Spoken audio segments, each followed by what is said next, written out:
Seja mais do que bem-vindo para mais um devocional aqui no nosso canal, aqui onde nós falamos de Bíblia, teologia e espiritualidade todas as semanas. Nós temos um devocional novo, fresquinho, saindo para que você possa ser alimentado, para que você possa ser encorajado e edificado pela palavra de Deus. E eu quero te fazer um pedido especial. Nós estamos com 385 inscritos. Faltam somente 15 inscritos para que a gente chegue na marca histórica de 400. Então, se você gostasse desse devocional realmente, se essa mensagem realmente te edificar, eu te convido para que no final do vídeo você se inscreva, ative o sininho para que você não perca nada. Você já tá careca de saber disso, já é rato de internet, mas eu não quero deixar de te lembrar desse pedido importante para que o canal continue crescendo e alcançando mais pessoas. E nesse mês de setembro, o canal abraçou uma iniciativa, um projeto muito especial, que é a iniciativa do Setembro Amarelo, onde nós voltamos os nossos olhos ao mundo corporativo. Algumas igrejas também falam sobre isso.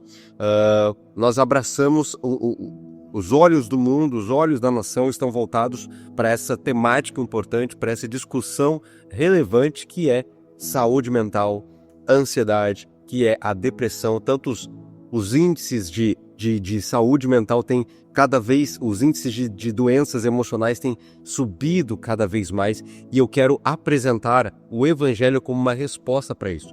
O Evangelho tem resposta para isso, e a gente vai enxergar isso hoje. A gente já viu isso no devocional passado, você pode clicar e ver, e também vamos falar sobre isso no devocional de hoje. Então eu quero convidar você a abrir a sua Bíblia em Mateus capítulo 6.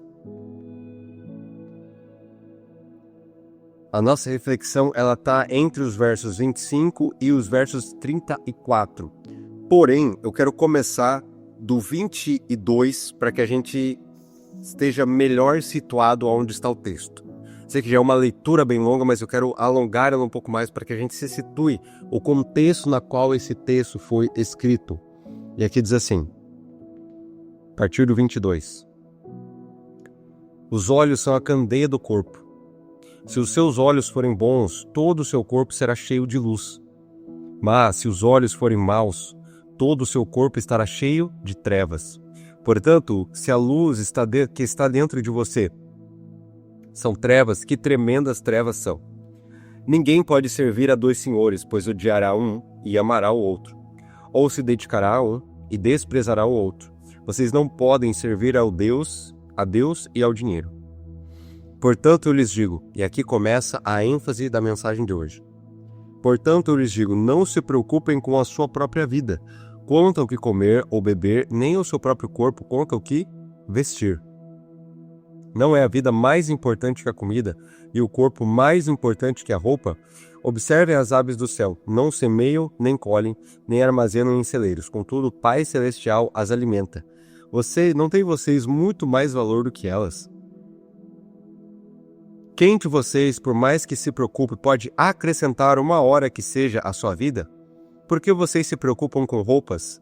Vejam como crescem os lírios no campo. Eles não trabalham, nem tecem, contudo, eu lhes digo que nem Salomão, em todo o seu esplendor, vestiu-se como um deles. Se Deus veste assim a erva do campo, que hoje existe e amanhã já é lançada ao fogo, não vestirá muito mais a vocês, homens de pequena fé? Portanto, não se preocupem dizendo o que vamos comer, ou o que vamos beber, ou o que vamos vestir, pois os pagãos é que correm atrás dessas coisas. Mas o Pai Celestial sabe que vocês precisam delas.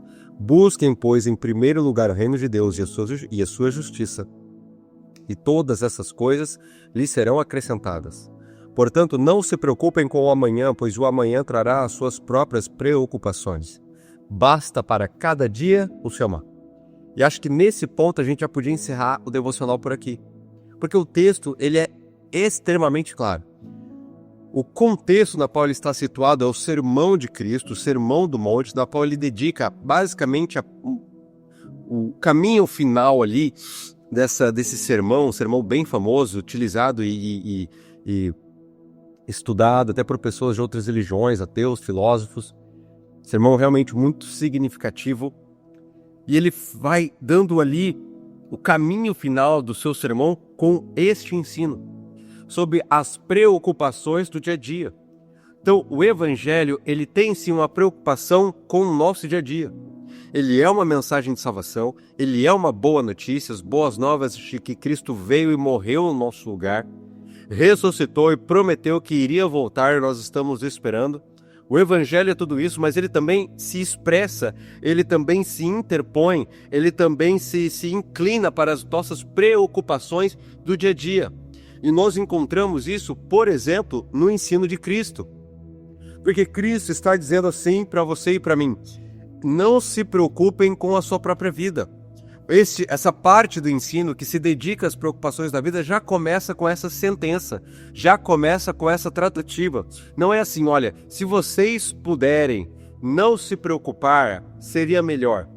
Se por acaso vocês se lembrarem de talvez não se preocupar com as coisas do dia a dia, talvez seria melhor. Não é nada disso. É justamente ao contrário, é uma sentença, é um imperativo, uma ordenança. Não se preocupem quanto ao que comer, quanto ao que beber, quanto ao que vestir. E aí começa um desenhar, um desenrolar da figura de Deus como nosso Pai Celestial. Ele diz assim, olha, vocês observem os lírios do campo, observem as aves do céu. As aves do céu, elas não semeiam e nem colhem. E mesmo assim elas têm alimento para todos os dias. E aí Jesus vira para o seu público, vira para a multidão e olha para nós e diz assim, será que vocês não têm muito mais valor do que as aves? Se as aves têm o que comer, se as aves têm o que beber, será que ele não vai muito mais cuidar de vocês? Mas observe, Jesus disse isso, mas existem muitas pessoas passando fome. Existem muitos crentes no Evangelho, adeptos do Evangelho, discípulos de Cristo, que também passam fome. Como é que isso se enquadra no ensino de Cristo? Repare, existe um padrão nas Escrituras, por isso que a gente não pode simplesmente ler o texto de forma isolada e já deduzir. A gente tem que, na medida do possível, procurar enxergar o que a Bíblia como um todo ensina sobre o assunto. Em Apocalipse, em Apocalipse 3, Jesus vai dizer que ele repreende e disciplina aqueles na qual ele ama. Em outros momentos, como Hebreus 12, por exemplo, fala da disciplina do Senhor. Portanto, o cuidado de Deus, ele não significa nós não temos falta de nada. Quando a gente lê em Salmos 23 que o Senhor é o meu pastor e nada me faltará, o que está falando de não faltar é o pastor, não das coisas. O pastor não me faltará. Não sei você, mas já me faltaram coisas. Já me faltou comida. Já me faltou dinheiro. Já me faltaram recursos várias vezes. Qual que é a grande sacada aqui? Jesus, em outro momento, em João capítulo 16, verso 33, ele vai dizer o seguinte: no mundo vocês terão aflições.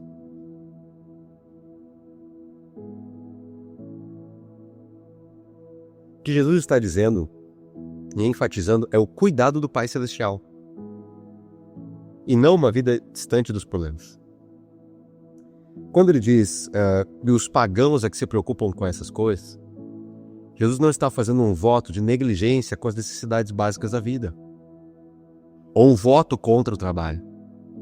Um voto contra o esforço. Não, nada disso. O que Jesus está dizendo é que temos um Pai Celestial que cuida de nós. Portanto, se nós temos um Pai Celestial que está cuidando de nós, esse Pai Celestial está fornecendo tudo o que nós precisamos para que o nosso chamado seja cumprido. E se, porventura, Ele permite a falta na nossa vida, existe um propósito por detrás daquilo. De forjar o caráter, de confiança nele, de voltar os nossos olhos para entender que Ele é o nosso sustento, e não a nossa conta bancária. Está dando para entender mais ou menos? O grande ensino, a grande lição, falada, ministrada por Jesus e relatada pelos evangelistas na palavra de Deus, tem a ver com a nossa consciência constante de que nós temos um Pai no céu.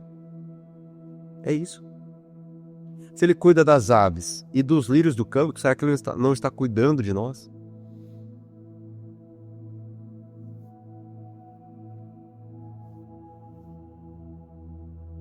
Portanto, não se preocupem dizendo que vamos comer, que vamos beber ou que vamos vestir, pois os pagãos aqui correm atrás dessas coisas.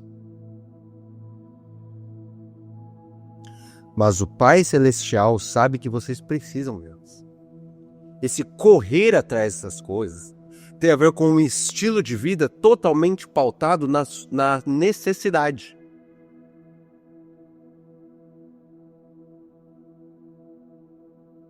E não centralizado na figura de um Deus paternal. As minhas decisões, os meus projetos são todos focados para que possa suprir as minhas necessidades. Eu faço hora extra, eu me dedico um pouco mais no trabalho, eu abraço aqui projetos de renda extra, quando eu estou lotado de coisas, estou abarrotado de coisas, não estou tendo tempo para o Senhor, não estou tendo tempo para a família, não estou tendo tempo para as outras coisas, para coisas importantes também, porque o que está me movendo é a necessidade e não a convicção de que eu tenho um Pai no céu que cuida de mim. Essa é a grande sacada do ensino. É sobre isso que Jesus está dizendo. Por quê? Porque na segunda sentença ele diz mas o Pai Celestial sabe que vocês precisam dessas coisas. Vocês precisam ter o que comer, vocês precisam ter o que vestir, vocês precisam ter o que beber. O Pai Celestial sabe, ele tem ciência, ele não é um Deus distante, uma entidade cósmica distante, que não se compadece das nossas necessidades. Muito pelo contrário. Mas o desafio aqui está em viver um estilo de vida que não é movimentado, que não é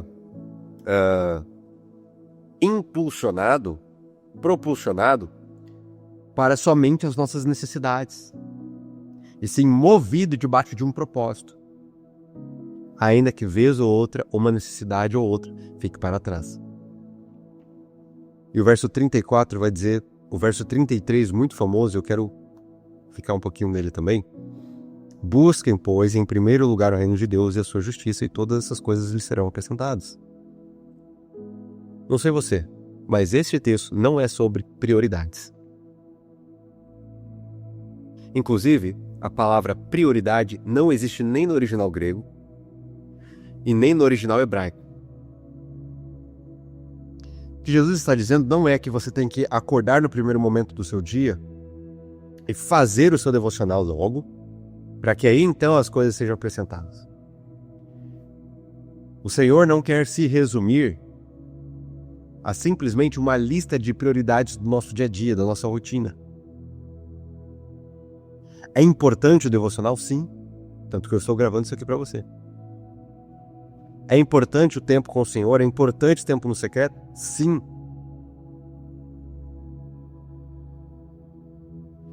Mas como o Evangelho, tendo Jesus como personagem central da nossa vida, e não somente da primeira hora do meu dia.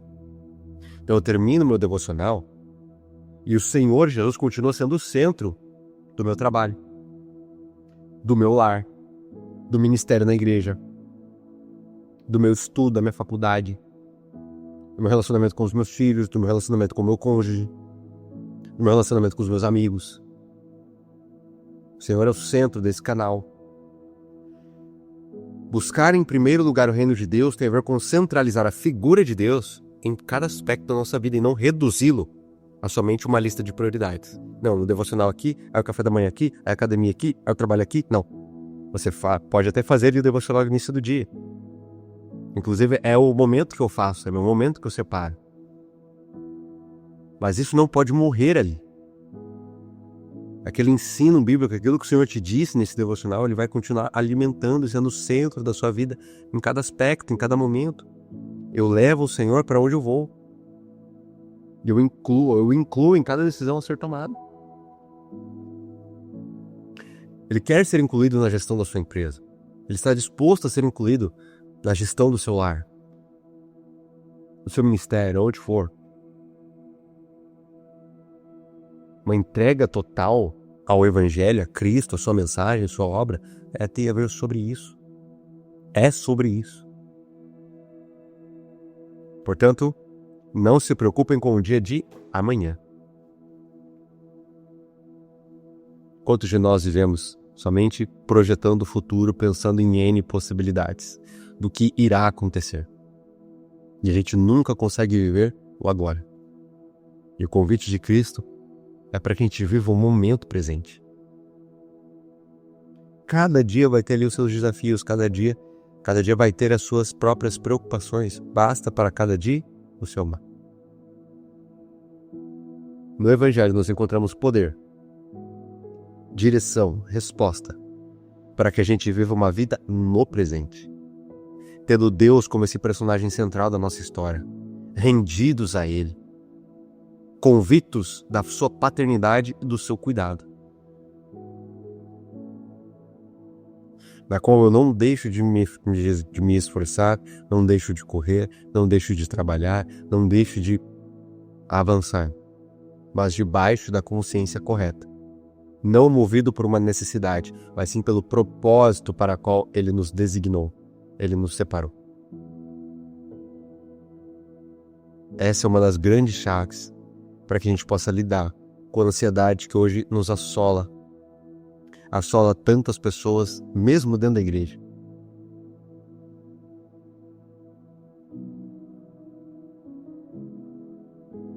Entender que o Senhor cuida de nós, mesmo que a gente não consiga perceber. Ele enxerga tuas lágrimas, Ele enxerga o teu desespero, Ele enxerga a tua preocupação, Ele sabe exatamente daquilo que você precisa. Se entregue a Ele e coloque Ele como centro da sua existência. Permita que o Espírito trabalhe no seu coração, em sua mente, a convicção de que você tem um Pai no céu cuidando de você. Essa é a mensagem que eu queria trazer no devocional de hoje. Eu convido você do jeito que você está, para nós juntos fecharmos nossos olhos e conversarmos com o Senhor. Querido Deus, muito obrigado pela tua palavra, muito obrigado pelo teu ensino, muito obrigado pelo teu cuidado. Tem muitos corações que estão aqui sintonizados, que estão aqui assistindo esse vídeo neste momento, estão aflitos, estão ansiosos, estão preocupados, mas Pai, eu peço que neste momento a paz que vem do céu alcance cada coração aqui, cada família aqui representada, Senhor. Levando-nos a te entender como nosso Pai, levando-nos à centralidade do Evangelho nas nossas vidas, levando-nos a não descartar todos os outros meios que o Senhor disponibiliza para que a gente lide com os dilemas emocionais, terapias, grupos de apoio, medicamentos se for necessário. Nos encontre novamente, Senhor. Muda a nossa vida. Nós nunca mais queremos ser os mesmos. Em nome de Cristo. Amém. Reforço o convite para que, se você ficou até o final, se isso você foi realmente edificado, você já se inscreva aqui embaixo, ative o sininho para você não perder nada, deixe o seu gostar, o seu curtir, porque isso em tempo, o YouTube entende que este conteúdo é importante e ele espalha essa mensagem para ainda mais e mais pessoas. E eu vejo você no nosso próximo devocional.